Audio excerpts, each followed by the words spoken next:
strong to break, too big to fall. Still I fight back with my back to the wall. If you were a victim and went through the fire, but just like a phoenix, you rose through it all. Go ahead and say, whoa, whoa, whoa. Go ahead and say, whoa, whoa. I jumped in face to face with the devil. Work under crash and I lived in the rebel. If you grew up with the odds all against you, but still you broke even and went up in levels, then go ahead and say, whoa, whoa. Go ahead and say, whoa. Best were never in our favor. Still we last longer than those that have fortune. Dealt the cards that they gave us. Still we successful when no one supported. Failure helped us step our game up. Winning and killers just made us so strong. Greatness is what we made of. If they don't hand it to us, then we forced them. After the war, everything's clear. They think it's over, look at the smoke, and we gon' be there, yeah. We're the survivors. We're the survivors. We're the survivors. We're the survivors. On the front line, last to leave. Label the shows and we are the last, but they can breathe. We're the survivors. We're the survivors. We're the survivors. We're the survivors.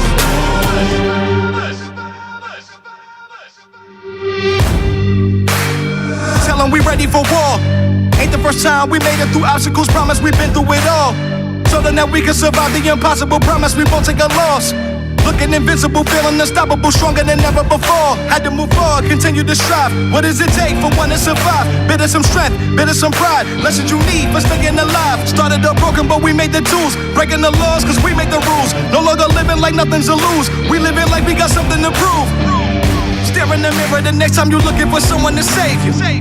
Stay motivated, it's simple. Never forget where you came from. Strive for what you believe, even when the odds ain't in your favor. No weapon to get you should prosper. You a survivor by nature. The more that we go through on earth, the more and more we getting braver. Get through the pain of it first. We can cry about it later. Know that we've been through the worst. The rest to come ain't nothing major. At this point we prove we ain't for nothing less than great. Best were never in our favor. Still we last longer than those that have fortune. Dealt the cards that they gave us. Still we successful when no one supported. Failure helped us step our game up. Winning and killers just made us so strong. Greatness is what we made of. If they don't hand it to us, then we forced them. After the war, everything's clear. They think it's over, look at the smoke, and we gon' be there, yeah. We're the survivors. We're the survivors. We're the survivors. We're the survivors. On the front line, last to leave. Label the shows and we are the last, but they can breathe, yeah. We're the survivors. We're the survivors. We're the survivors. We're the survivors.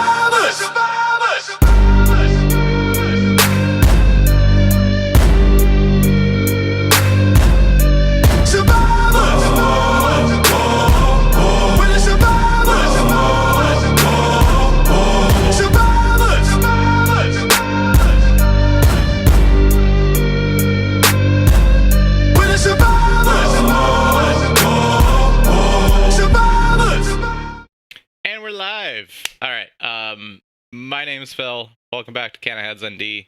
It's your once-a-week podcast for latest in cannabis, local, and national news. Usually we're on at Sunday at 7:30. YouTube took a major shit.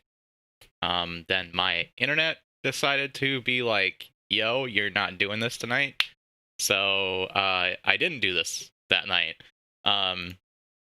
But we're back to normal next week. It's just me tonight, just because I wanted to do this one specifically because there's North Dakota stuff. Essentially, literally only, okay, we'll call it 1.5 stories are national, and the rest are North Dakota. North Dakota this year is going to have a very interesting legislative session. A lot of shit is going to change, or possibly change.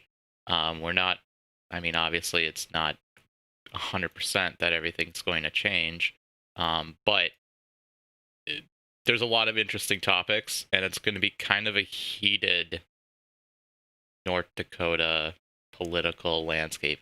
I hate using that word, by the way. I absolutely hate saying a political landscape, because it's always heated. It's politics, which is kind of what most people are in it for the drama. But yeah, and also, you know, how it affects you on a day-to-day life. So yeah, a lot of stuff, some really weird things that 100% is just a crackpot theory by somebody and just deciding to like, we'll get into it. So yeah, it's just me. So my name is Phil, as you can see by the name tag down there, that I just totally just copy and pasted off of the regular layout and called it a day. So yeah, welcome back to the show, everybody. If you guys like podcasty, newsy type things, KRFF Radio Free Fargo on 95.9 on Thursdays from 4 to 5 p.m. That's with Wilson. And this week we've just been releasing the archives. There was archives. There's 3 posted yesterday, or maybe it was just 2. There was 3 posted today, which is why you probably aren't seeing the notification for this stream. Now I realize that. You only get 3 like notifications a day. So that one is, yeah, this one's kind of muted, but you'll see it later. And the other 3 are dropping tomorrow. And I should probably have this up to see who we have all up, because I kind of just went with all the episodes that had interviews with people and were interesting. There's a couple that got cut just because they weren't interesting. So Jody Vetter, Gail Peterson, and Leslie was yesterday, even though my feed is showing 3 days ago. Dave Thompson, Terps Candy was today, so I guess there should be a notification for today. Long story short, Jody Vetter is the chairperson for, I don't know what they're going to be called. I'm guessing Indie Freedom of Cannabis Act. Gail Peterson is the nurse. She is super awesome, and essentially she's the cannabis nurse of North Dakota is what I would call. I don't know if she has that title officially, but that's really what she should be. She knows a lot about the medicinal aspect of cannabis, and most of like the medical information I get from her because she like knows way more than anybody I've ever talked to. And she has the credentials to prove it. Leslie is she is the one who is primarily what's the word? Focused on, I guess focused would be the word. Focused on medicinal in North Dakota. So we should probably all thank her for one of the stories, because that's probably why that's there. Dave Thompson was the one that wrote the measure. I don't know. We'll talk a little bit more about the measure. Terps Candy is a North Dakota business, I believe. I should probably have double checked that before. Terps Candy. But they're terpenes. I could have sworn they were in North Dakota business.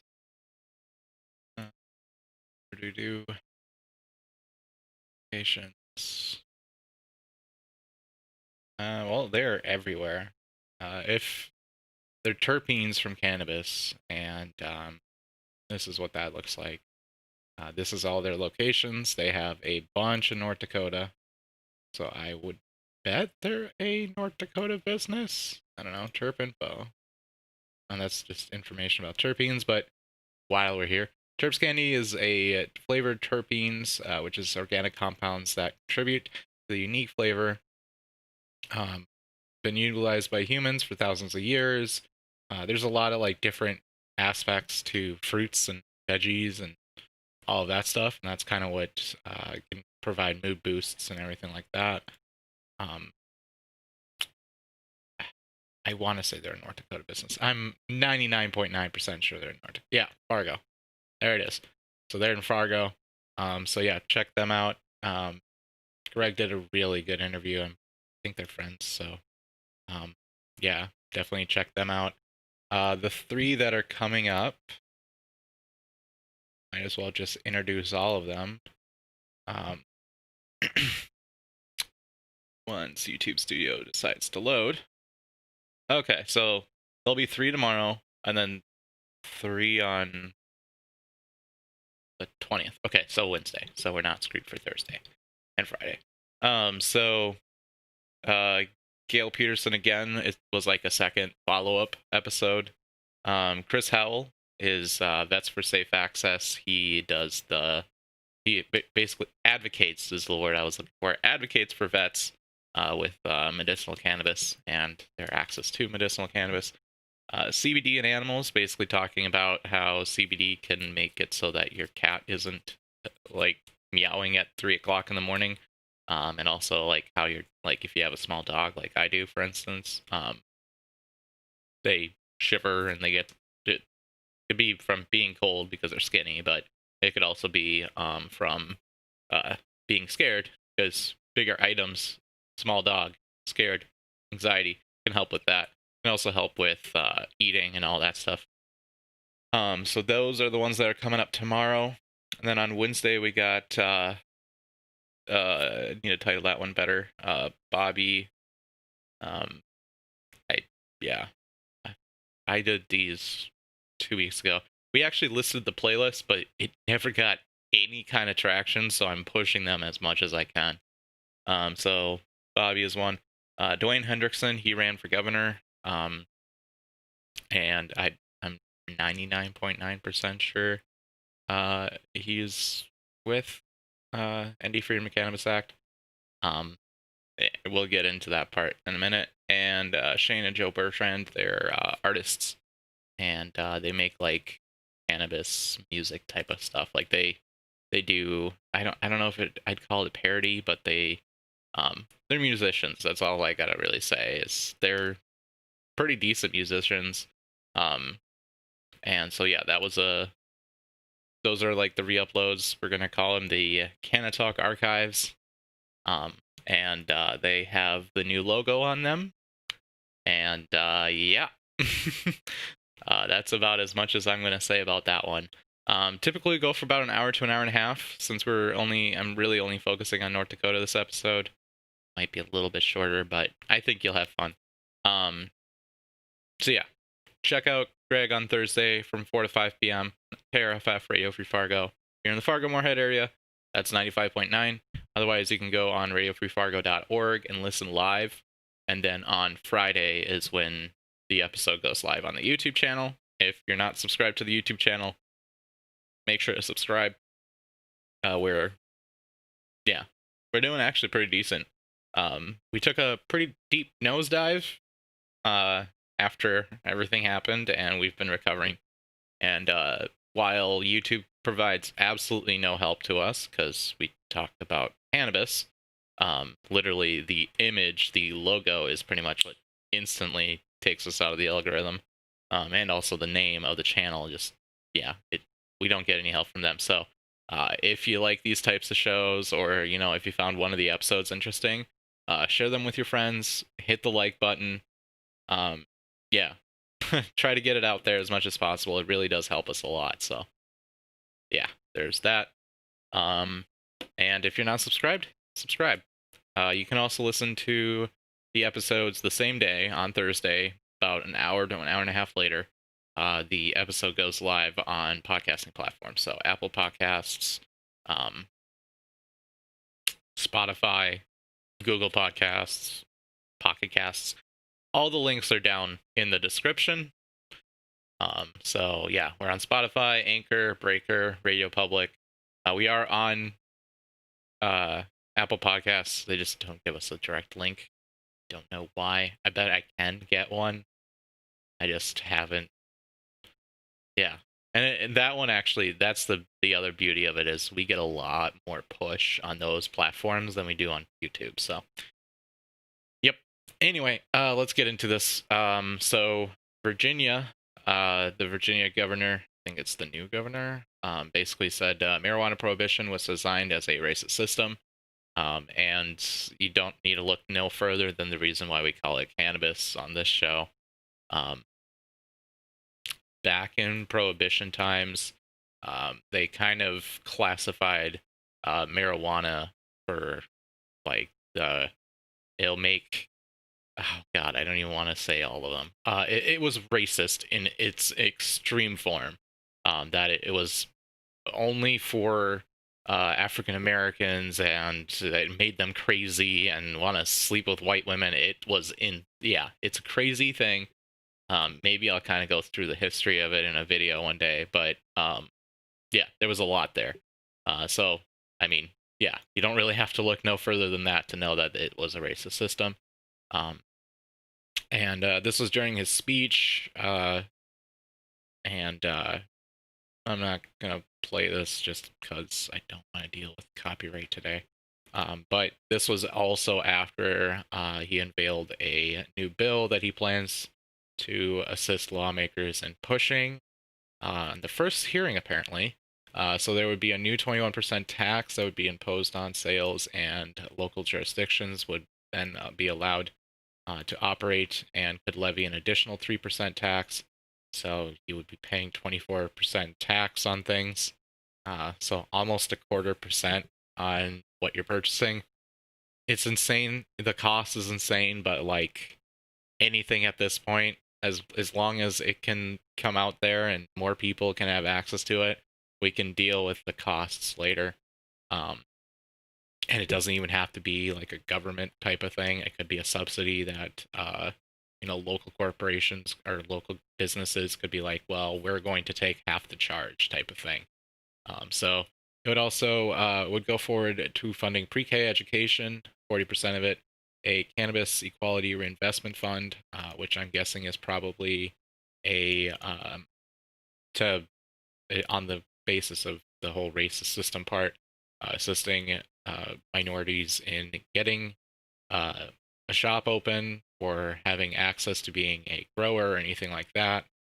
Substance misuse and treatment programs. This is another thing that I think a lot of people seem to overlook is cannabis has a lot of different priorities or different things to it.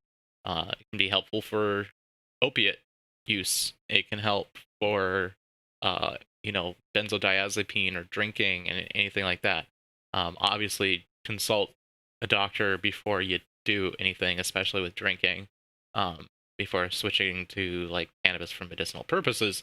But the misuse and treatment program is twofold. In one hand, it would be able to provide education to people under the age of being able to purchase it, as far as like that this isn't like a cigarette type of a thing.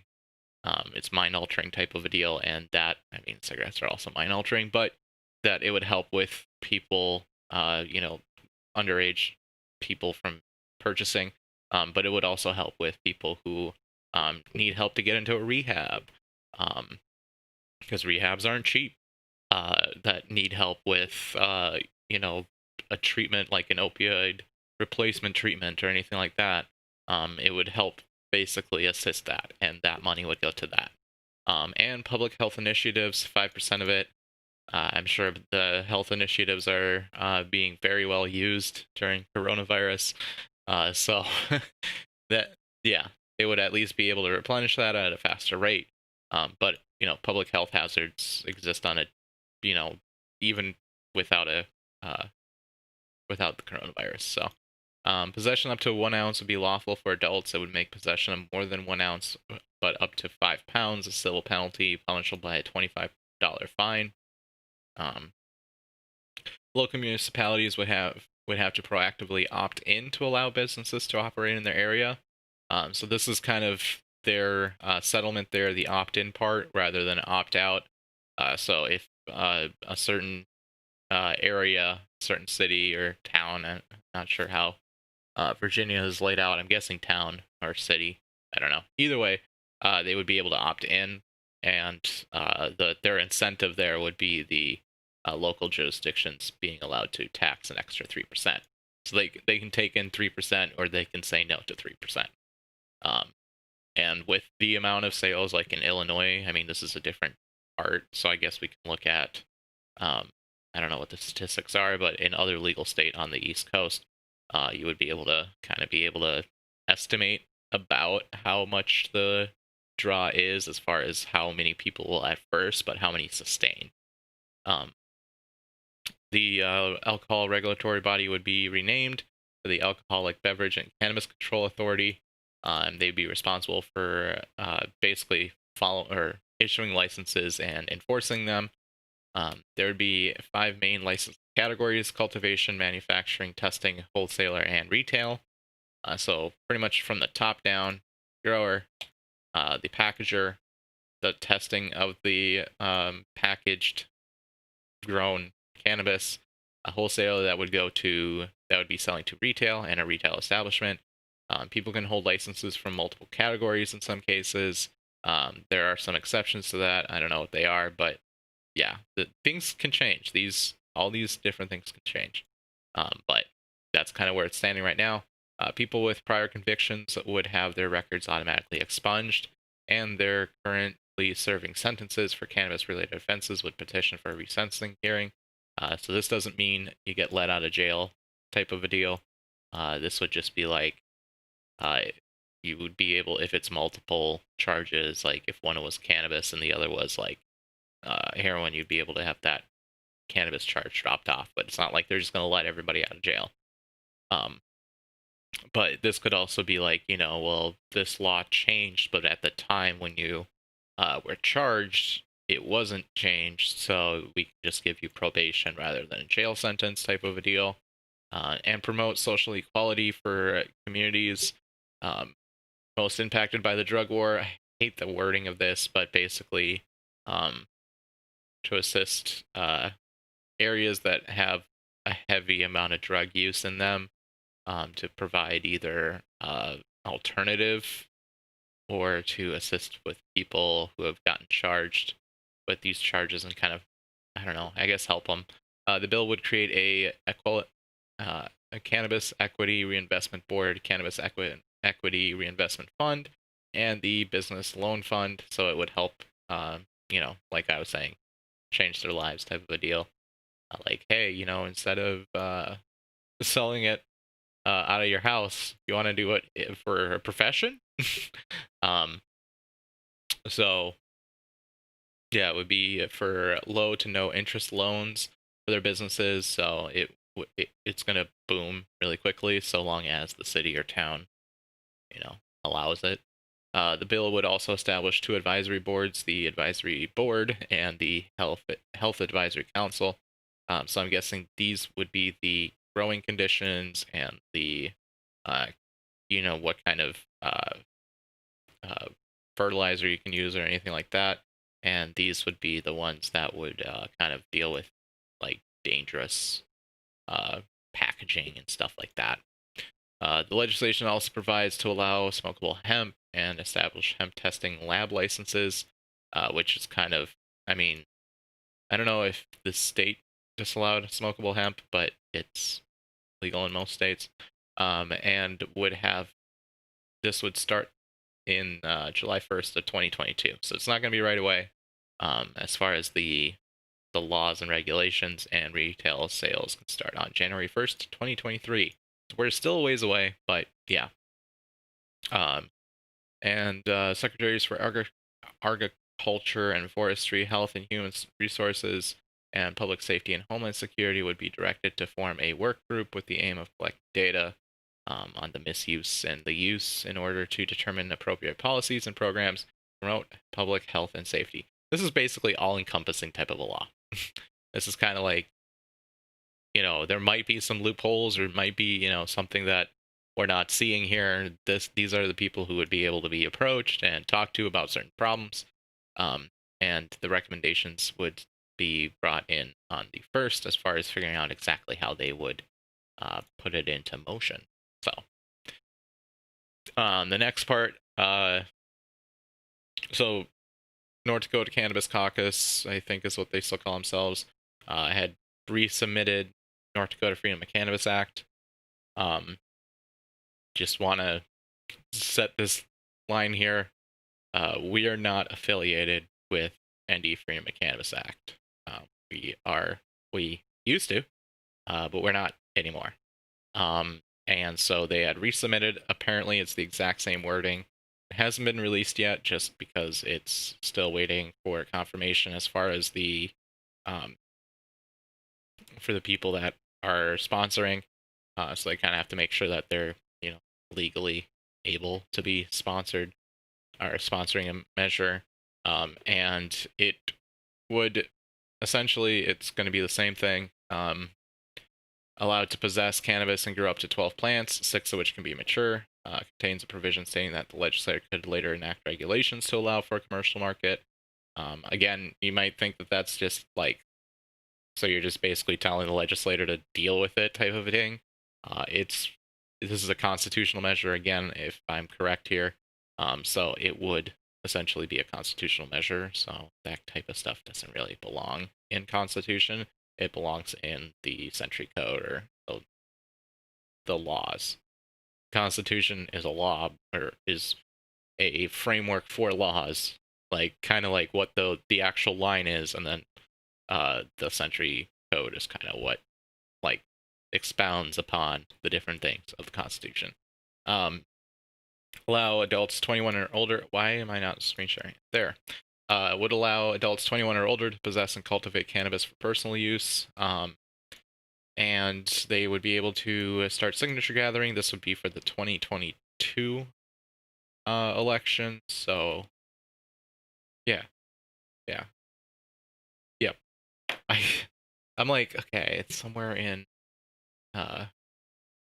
November, or in July. Anyway, yeah, they had previously submitted, and it was defeated by voters, and then the groups split apart. You got ND Cannabis Caucus on one hand and Legalize ND on the other. Both are gunning for the same election. So yeah, they came about 2,000 signatures short. And yeah, so they expect to make a decision next week. So this week, it would be coming out, and they would be able to get. Oh, they do have a picture. This is the picture. All right, cool. So yeah, it's kind of, it's a little bit different, but it's just formatted differently, I think. So possess, use, purchase, or transport cannabis, cannabis accessories, and cannabis-infused products as described in this section. Possess, grow, process, transport for personal use no more than 12 plants, with 6 or fewer being mature, flowering cannabis plants, provided that the cannabis produced from the plants is not made for sale. Consuming it, as long as it's not openly consumed on public. Transfer an amount as prescribed by law without remuneration to a person who is 21 years or older. No remuneration means so no profit type of thing. I got it probably. No remuneration.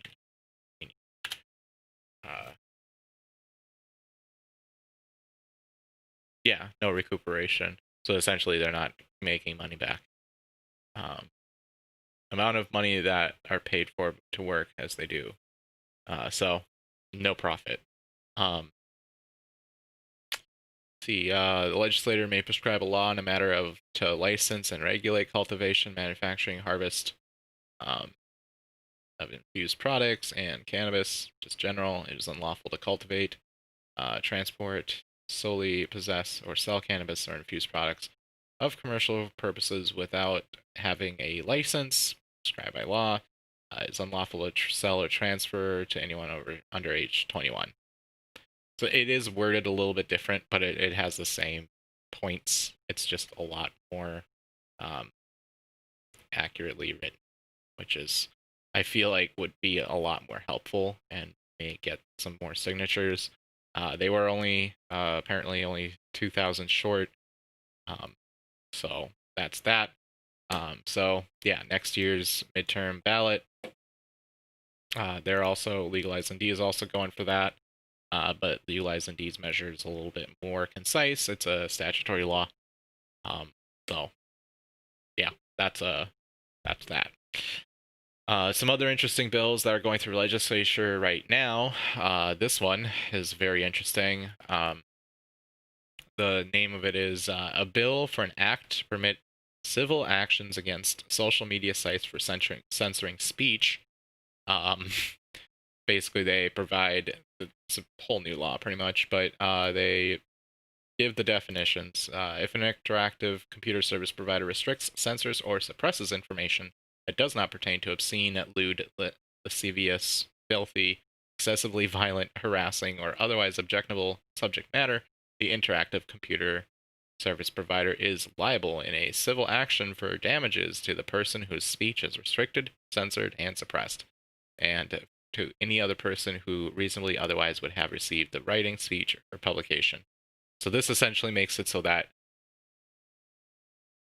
the creator, we're gonna go with the technical internet terms, that the creator would be able to sue in North Dakota court because it's a North Dakota law.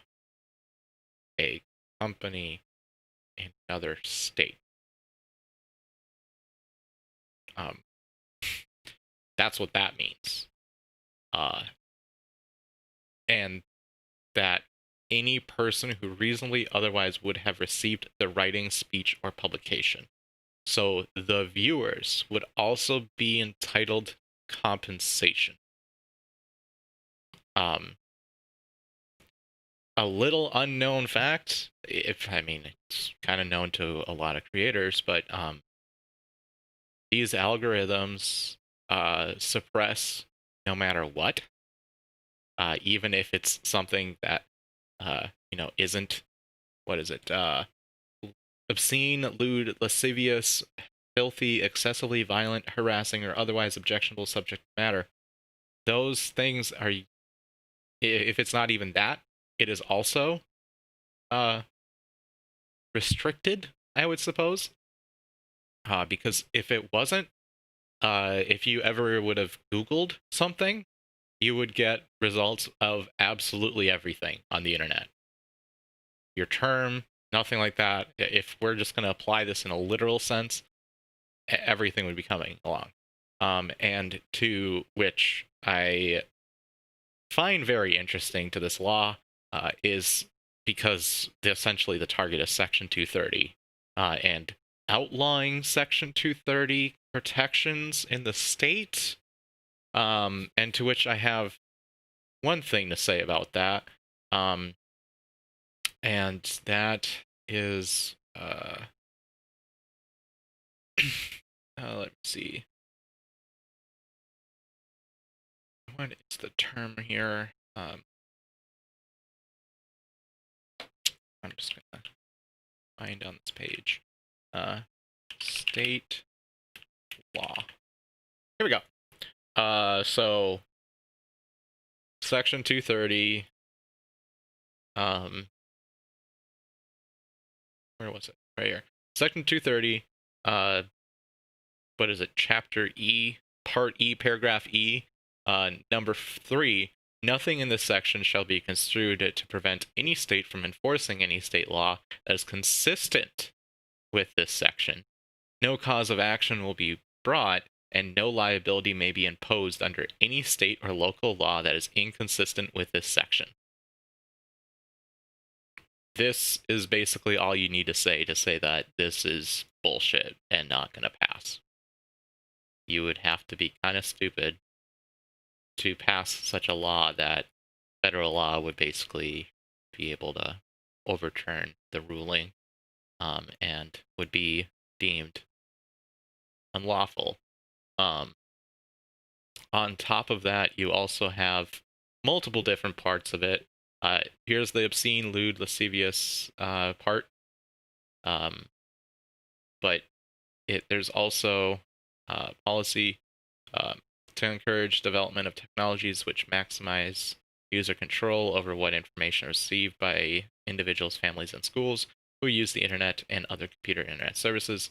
So that would be basically breaking that.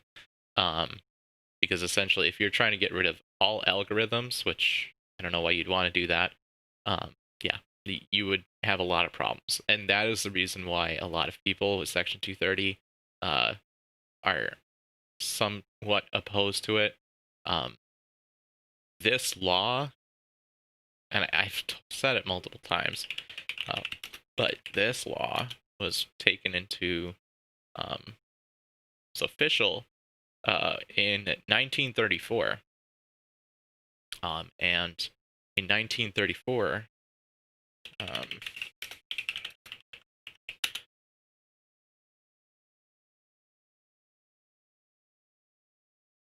is this 1934? This is what a computer looked like. I'm not 1,000% sure. Yeah, 1934. This is what a computer looked like in 1934. So there's that. So like, I guess what I'm really trying to get to is Section 230 should be amended. I can agree with people on that, but just banning it outright and just trying to locally amend it is kind of not gonna work. And so yeah, this is basically, yeah.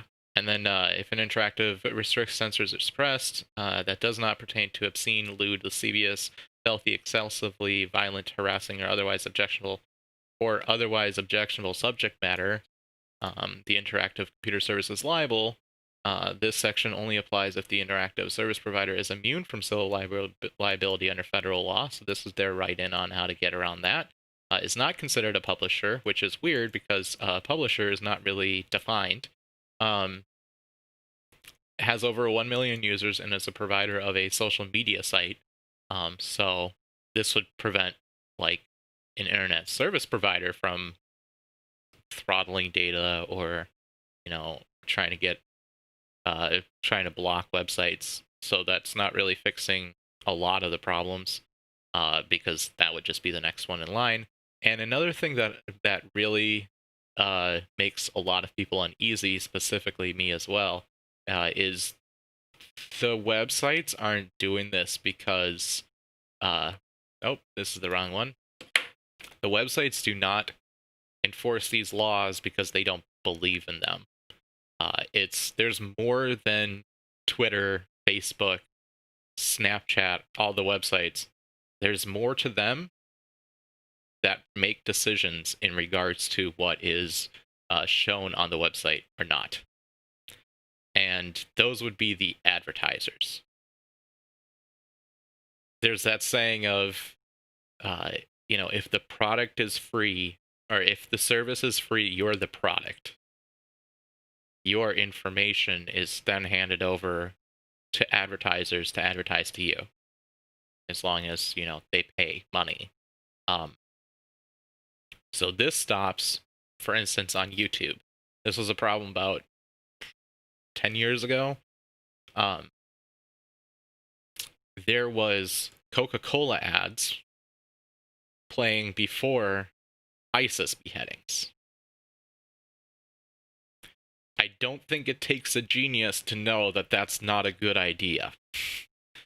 So as a result of that, they implemented a community guidelines, essentially.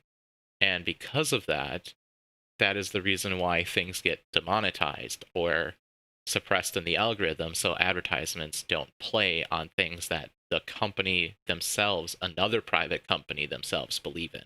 So you're basically tying, by repealing Section 230, you're tying the platform providers' hands in losing money from advertisers.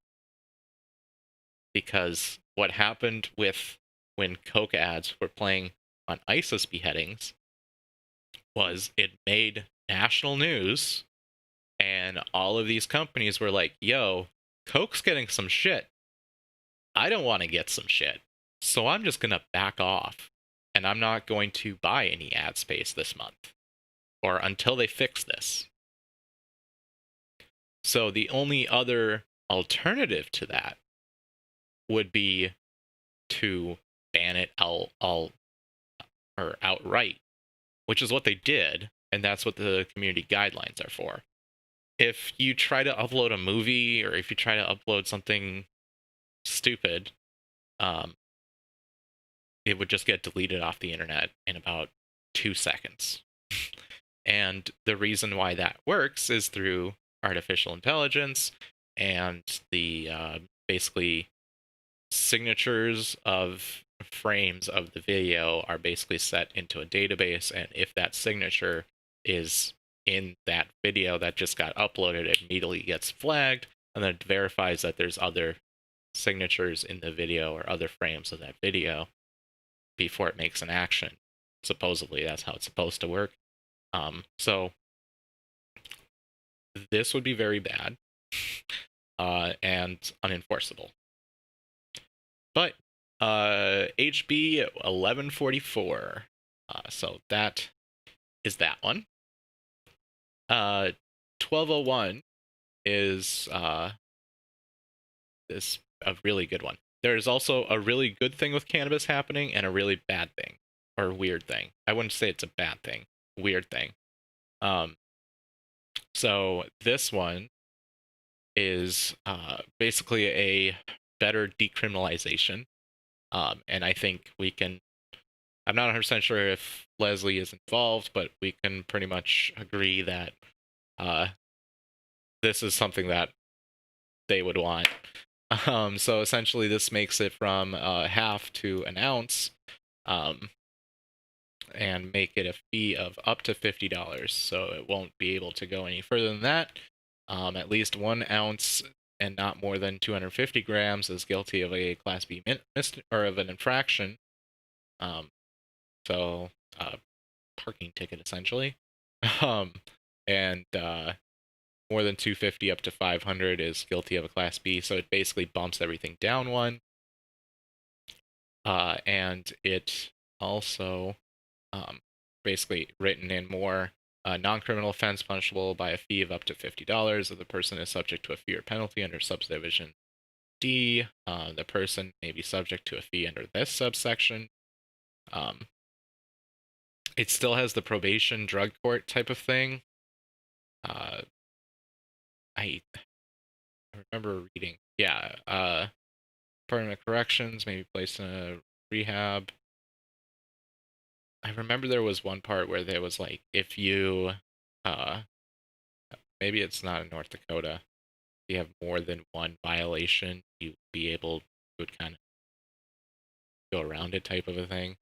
So that's for the drug paraphernalia part. So this is basically decrim and marijuana moment, of course. Wrote about it. Under the current statute, possession of half an ounce or less is an infraction by $1,000 with no jail time. The new proposed fee would make it $50, and that's up to an ounce. Possession of 1 ounce or less would be treated as an infraction rather than the Class B misdemeanor that it currently is. And yeah, we kind of went through that.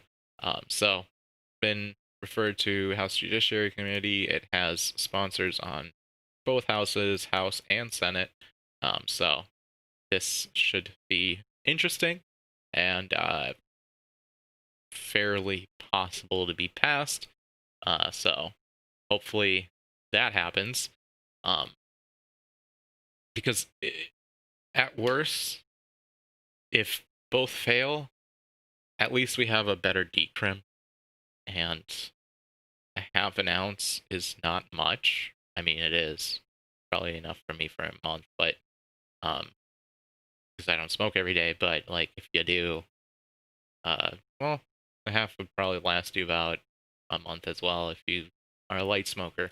Anyway, it makes it easier and makes it so that people are a little bit less scared selling. Then there's this weird one. This is this is the weird one.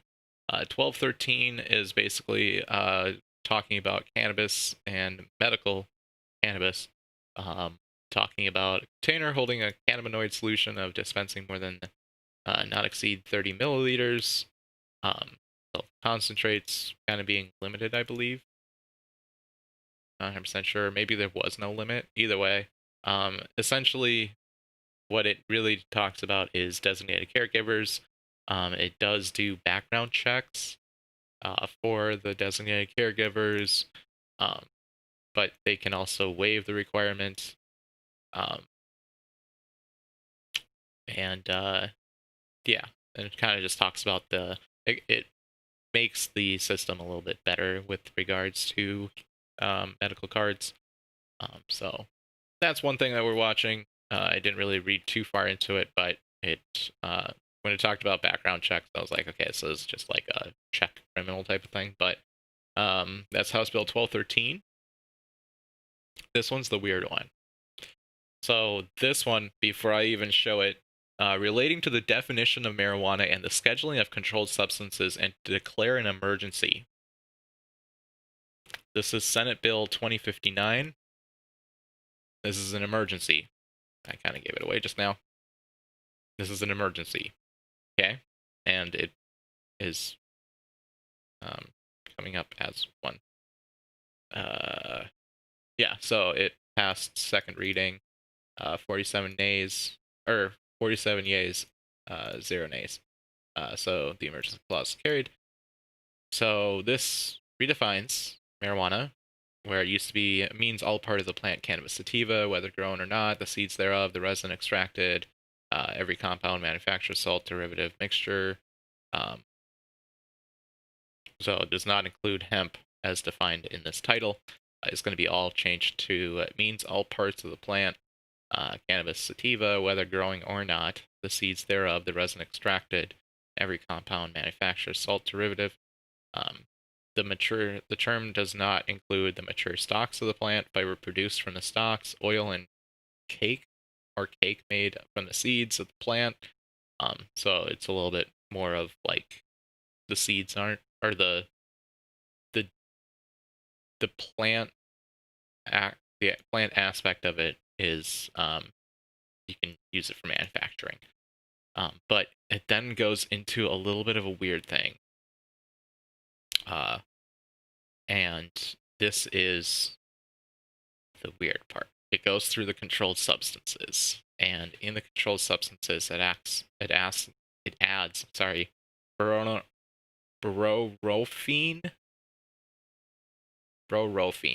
I think is the way that you say it. And bromorphine is a opioid, and it looks like this. It's a potent synthetic opioid with a structural resemblance of fentanyl and its analogs. It's not controlled in the U.S. under core structure scheduling. Recent detections of the drug-related deaths lead to believe that it's a new synthetic opioid that has potential to cause widespread harm.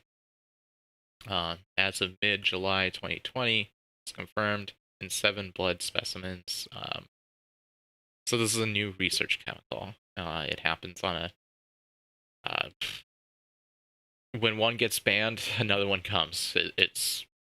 That's basically what the opioid war really is these research chemicals, because I don't know the specific science of how this all works, but if you change one part in the string, I would say the molecule of the compound, it's a different drug altogether. There is the Analog Act, where if it quacks like a duck, if it acts like a duck, it's a duck. But that apparently hasn't been used as on a wide basis. So yeah, this is a little bit weird to add to redefining marijuana. But I mean, it seems like the main priority, and this is why I find it weird and a little bit scary, even though I don't really know why this would be bad. I don't know if it's good either. But because I don't know this part of the industry well, to be quite honest. It seems like this was the cover, and this was the reason. Because that's all it adds. And then this one is also what it adds. The underlying ones is what it adds. Zeprolol. Then it goes into the chemical molecule version of it and the different different names for it. Essentially, it adds something to the opioid list, and that's the reason for the emergency. That's the emergency is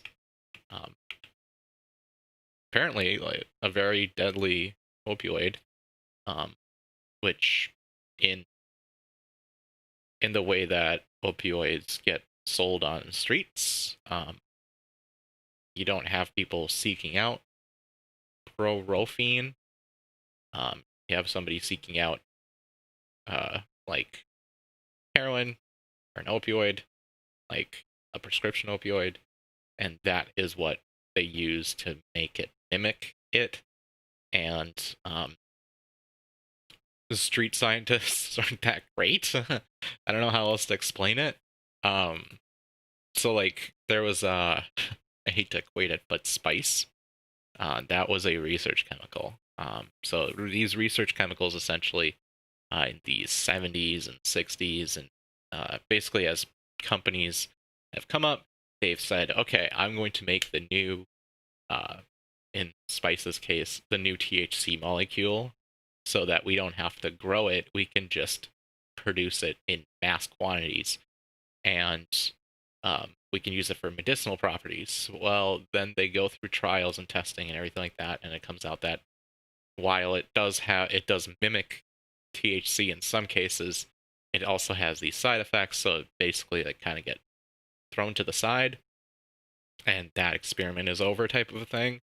And then somebody smart, apparently, I don't know where they come from, but they think of, oh well, maybe I can just make that and not have to worry about any of the testing, and just pretend that it is, and I can get rich. And that's kind of how research chemicals come about. And the reason why they're called research chemicals is A, they were researched, but B, the people who purchase this for the purposes of sales or personal consumption is by basically being like, hey, I'm a researcher. I'm researching this chemical. I want to, study this chemical, and in reality, they're buying it from China in mass quantities. Yeah, that's essentially how that works. But that's a weird one. That is Senate Bill 2059. And got two more. Nope, we got one more. Oh no, we have two more. Okay, two more. This one, well, let's do the other way around, because we're going to talk about marijuana first. So this, are they both? Yeah, they are. Yep. Okay, so these two are mail-in ballots, and talking about voting in North Dakota. I'm just laying out what the laws are. If you're for or against, that's your, like, if you're for no excuse ballots or no excuse mail-in ballots or not, that's up to you. I'm just showing what it is. So this one is a relating to the definition, or no, a bill to enact and amend and reenact subsection 1 and section the North Dakota Century Code relating to the application process for an absentee or absent voter ballot. So they're going for any qualified elector may apply to get a mail-in ballot, but it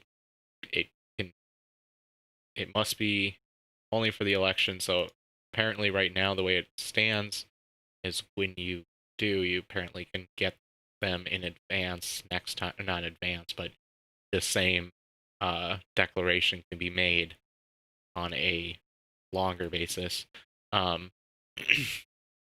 They basically say that can be only given to military overseas, without any specific request being made for applications. All others electors must request an application for an absent voter's ballot. Essentially what this does is it makes it so that there was a crazy idea that they just basically mailed ballots to everybody, and that's not what happened. So this is basically verifying that didn't happen. And then this one kind of ties down.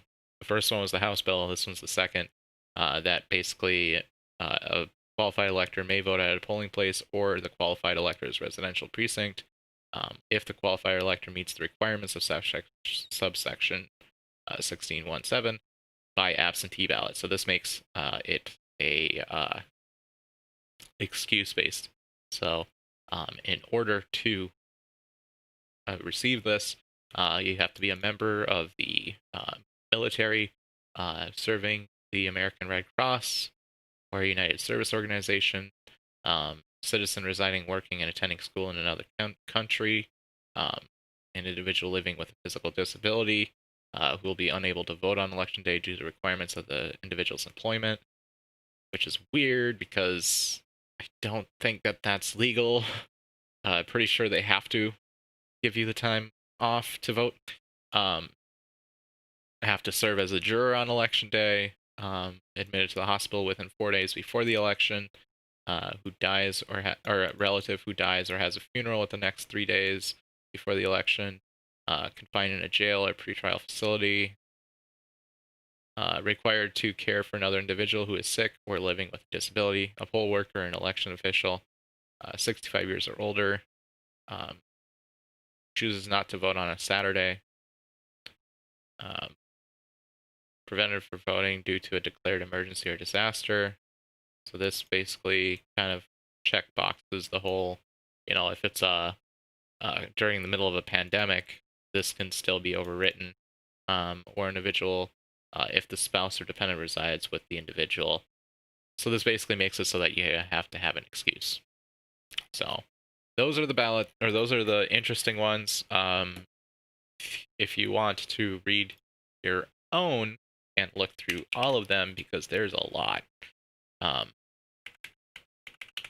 you can go, as long as you have a North Dakota login, website login thingy. I don't know how to really explain it, but it's somewhere in here. It's a little confusing. Legislative Assembly, 67th Assembly,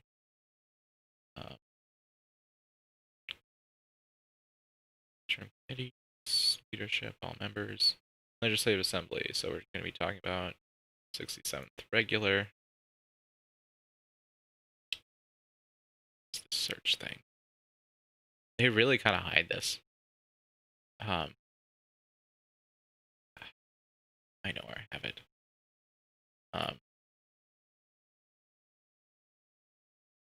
I read through all of them when I was working, so I know I have a list of them somewhere. Let me find the link.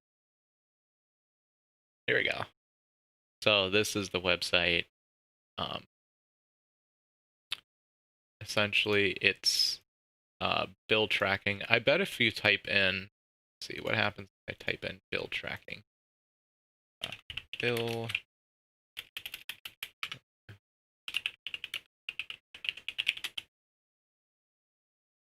Yep, here we go. So if you go to the North Dakota Legislative Branch's website, which is legis.nd.gov, or just Google North Dakota Legislative, and then just type in the search bar legislative bill tracking, you can do that. Let me, it doesn't matter. Sure. Oh. You can basically sign in, and you can go to, sorry, I just want to make sure none of my info is on here. Search bills introduced since, there we go. So you can would go to bills introduced since up here, there, and then this is all of the bills that have been introduced. One really helpful good thing is most of these, so like say you're interested in this one, right? You can click follow, and if you have an RSS reader, which your web browser on your computer has, you can add it. I use my Outlook just because it was there, and this was the first place I looked. So if something updates on that bill, like they have a session, or if it gets scheduled for a certain time and where it is and all that stuff, it would just update right here. So I would know, like, hey, this is going to possibly be something I want to watch. Most of these are recorded as well. So yeah, you can also hit track bill and it would do it from your account. So there's that. So yeah, check them out. Oh, that's the wrong one again. Yeah, that's kind of all I have. I made it to an hour by myself. Proud of myself. There is also a couple ones we're not going to be obviously touching. An abortion bill and a transgender sports rights bill.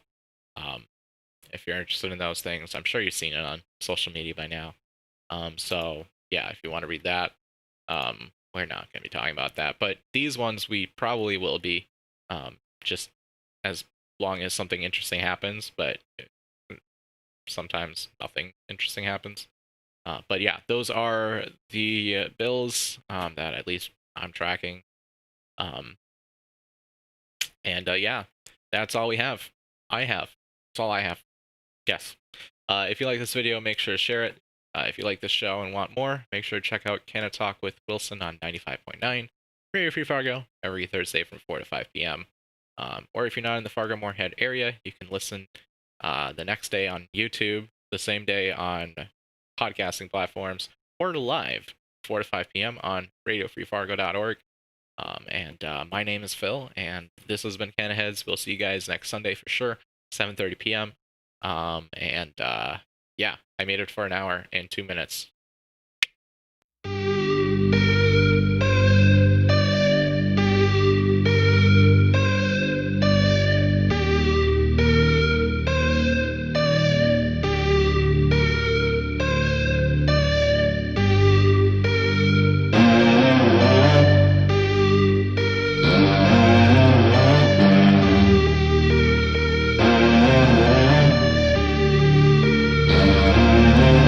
Too strong to break, too big to fall. Still I fight back with my back to the wall. If you're a victim and went through the fire, but just like a phoenix, you rose through it all. Go ahead and say, whoa, whoa, whoa. Go ahead and say, whoa, whoa. I jumped in face to face with the devil. Work under crash and I lived in a rebel. If you grew up with the odds all against you, but still you broke even and went up in levels, then go ahead and say, whoa.